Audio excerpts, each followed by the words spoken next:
welcome to our third episode of Cooking Together Generations. Today we are going to be making some pasta puttanesca.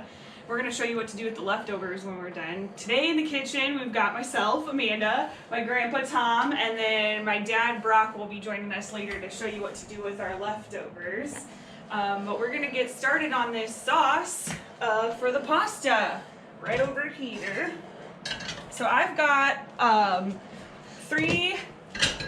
2 tablespoons of olive oil in here. And we're gonna add 4 cloves of garlic to start. Always a good start.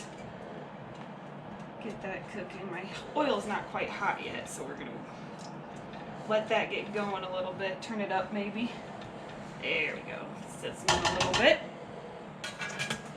And then in our measuring cup here, we've got a 30-ounce can of San Marzano tomatoes. Grandpa, do you want to tell them what's special about I was going to say, they're going to know this, but you people, that's not really a 38-ounce can.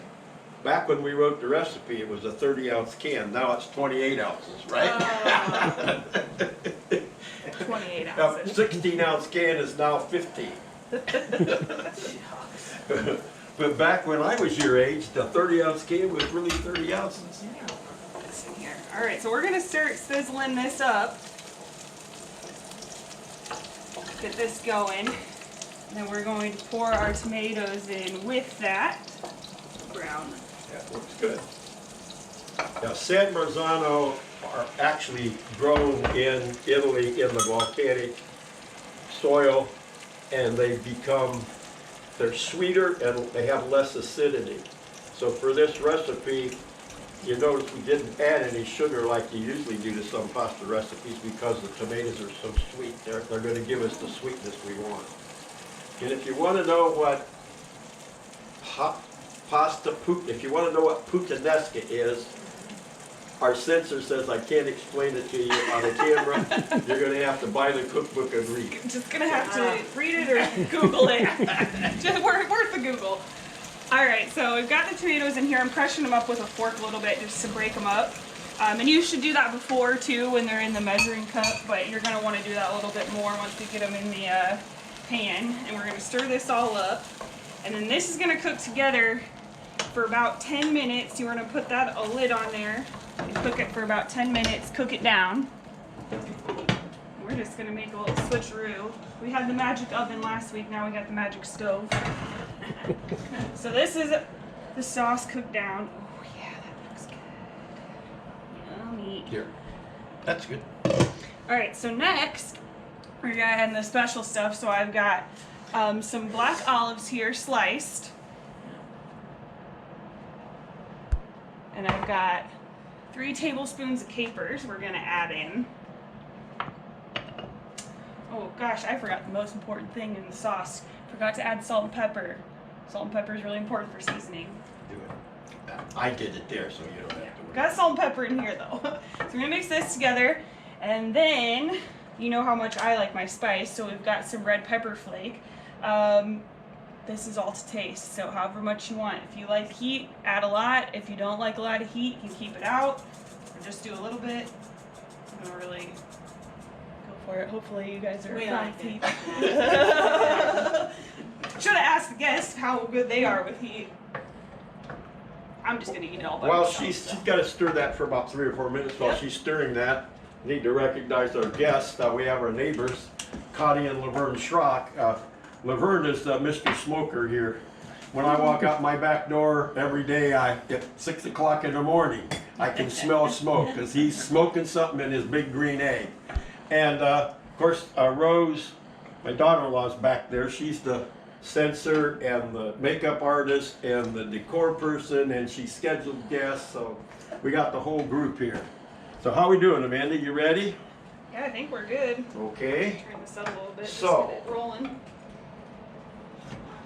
want to slide that one over here. I'll slide this one over there. Turn off the burner, and we can go ahead and, oh yeah. So in the pot we've got how much spaghetti? We've got a pound, Pound of spaghetti. a box. Spaghetti. I can't talk today. Okay. when I show you a trick. All right. Grandpa's got all the tricks. When you really want, we're not doing exams, folks. don't anybody panic. Good. So it went downhill real quick. This is the way to handle pasta. Oh. That way, you can fluff him up pretty good. That's way easier than using that. Okay, I'm ready for you to. All right. I'll do this, and you can dump that on top. Why don't we just slide this out of the way, and I'll put this there. Go ahead and dump that in there. Yep. There we go.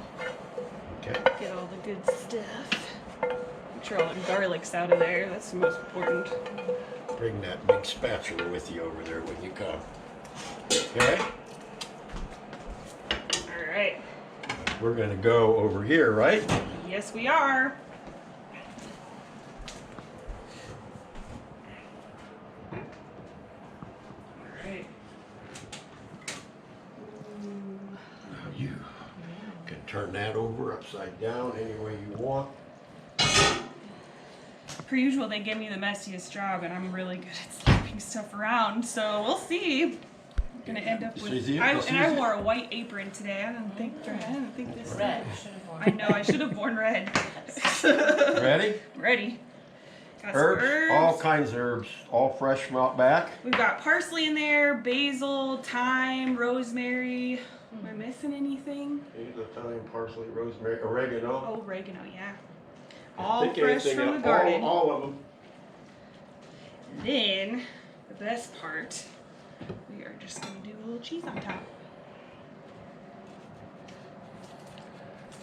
Is this like Olive Garden? Like, tell me when? Yeah.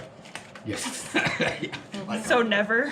Just Yeah, like that. the whole thing. Exactly what's a caper? I would never know what they are. A caper's a little bud that grows on a plant. It's real salty.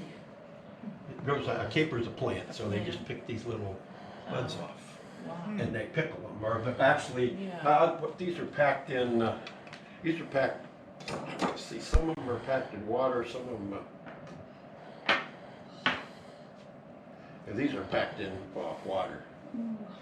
Some of them are packed in oil. There we are. Yes. We'll turn There it it over to is. Brock while we plate some up here. Brock can Feed our guests. show you what to do with leftover pasta. Yeah. All right. Well, one of my favorite things is pizza. And you can put anything on pizza. On a pizza crust, I don't care. I could put an old leather shoe on pizza and cover it in sauce and probably eat it. But today, what we're going to do is we're going to take some of the leftover pasta and meat that we had from the Puttanesca, and I'm going to show you how to make a quick and simple, easy pizza with it. So we basically got our pre-made thin crust. I love a thin crust, but you can use any crust that you want. If you want a thicker crust, perfect. So first thing I'm going to do is I got to walk over here, grab my olive oil, and I'm going to take a little bit of olive oil and I'm going to put it on my pizza. Okay? I'm going to rub that in. Get a nice smooth layer around the whole crust.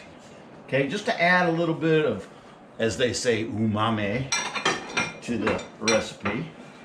And then I'm going to add a good dollop of pesto to the center of my crust. And I didn't use a lot of olive oil, because the pesto has olive oil in it too as well. So it's going to get a little extra oil, and then you just start spreading this out.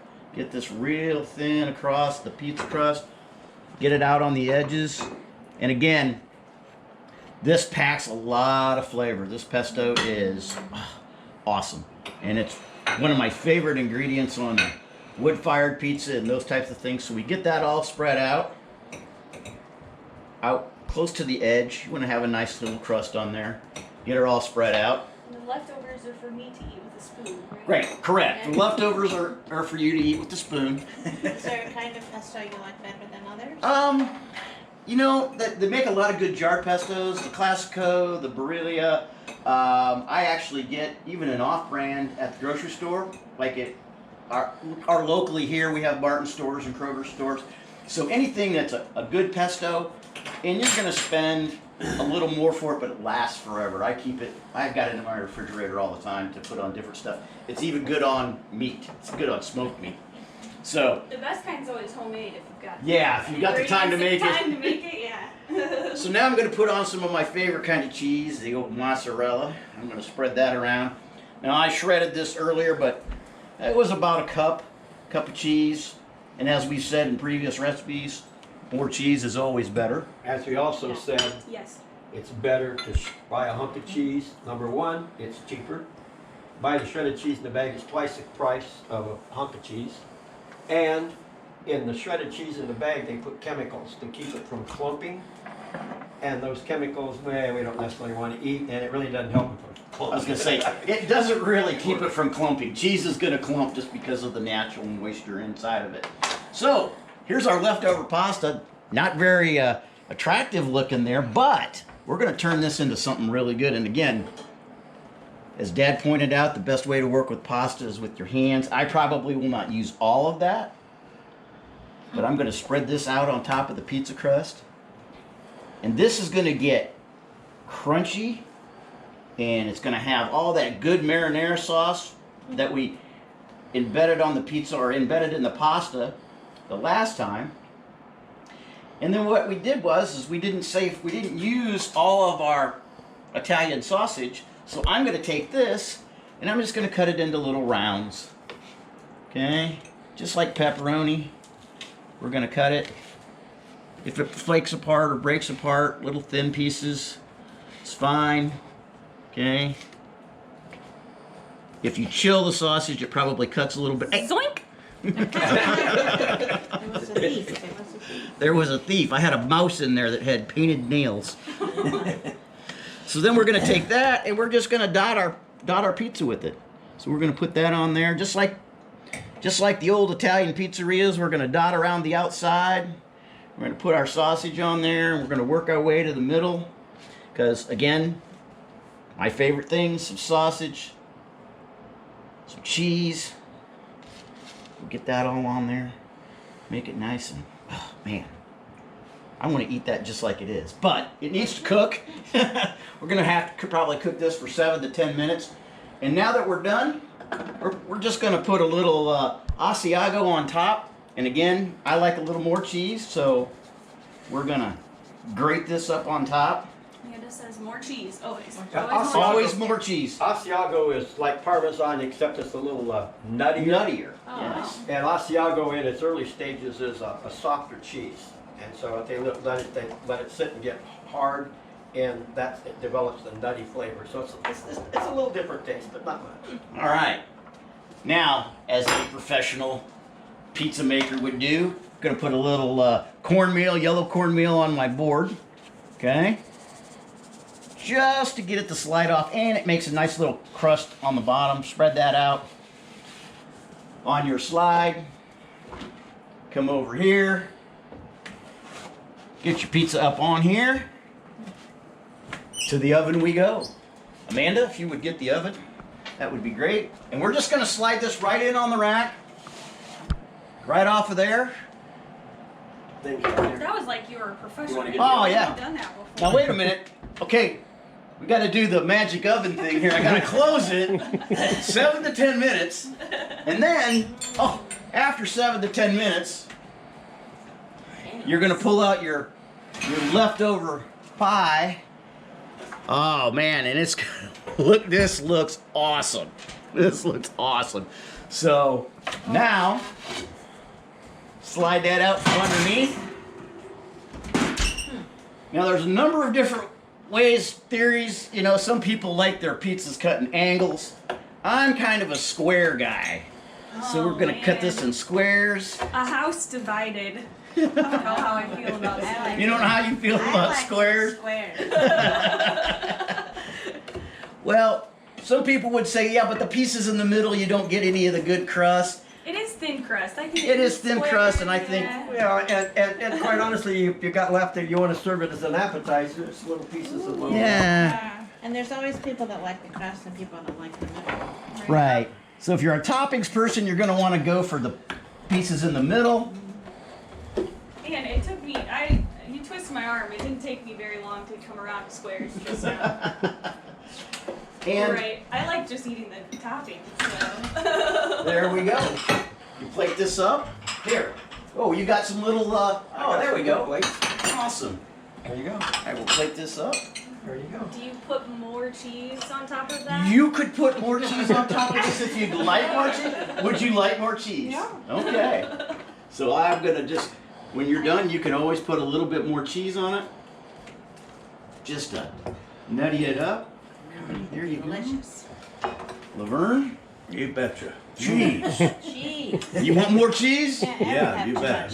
Never too much cheese. Never too much cheese. So it's pretty easy to use. This is a different way to use pasta that people don't normally think about. Little thing. So, Like we say, There we go. not, Thank you. that's not the same pasta we made here. That's No. more with marinara sauce. that's just with marinara. Actually, I call it marinara sauce, but it really isn't. Marinara sauce is usually just tomatoes cooked down with some herbs and garlic and stuff in it. When you begin to put vegetables and meat in it, it becomes spaghetti or pasta sauce. Marinara in its purest form marinara is more like what she made in the first step there. Just tomatoes and olive oil and garlic and cook it down, and that's marinara sauce. So, I guess It's Yeah. terrific. we're done. Back up to you. Terrific. Yeah, so back to you. that was our 3rd episode. We'd love it if you would subscribe to our YouTube channel, Cooking Together Generations. You can find us on Facebook under the same name, Instagram under the same name. And of course, we'd love for you to pre-order our cookbook that my grandpa Tom just finished. It's Cooking Together Revisited. He revisited all his old recipes with my grandma Joyce, and part of the proceeds are going to breast cancer research. So we'd love for you to go online and order that cookbook. You can either visit cookingtogether.com or cookingtogethergenerations.com.